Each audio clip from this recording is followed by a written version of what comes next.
जय श्रीराम। आज हामी भोटको सङ्घारमा आइपुगेका छौँ। यही फागुन 21 गते चुनाव हुन गइरहेको छ। नेपाली काङ्ग्रेसको नेता संसदमा खुल्ला भन्नुहुन्छ, दुईटा बिहे गर्न पाउनुपर्छ रे, पुरुषले दुईटा स्वास्नी राख्न पाउनुपर्छ।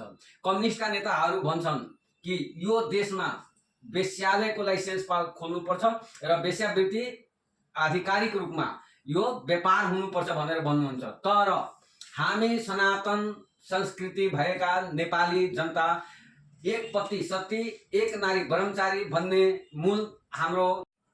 अब तपाईँ विचार गर्नुहोस्, यो वेश्यालय खोलेर जीव व्यापार गर्नेहरूलाई भोट दिने हो हामीले कि दुईटा बिहे गर्नेवालालाई भोट दिने हो हामीले, अथवा सनातनको कसैले आफ्नो हिन्दू राष्ट्र हिन्दू धर्मको कसैले मुद्दा लिएको छ भने त्यसलाई भोट गर्ने हो।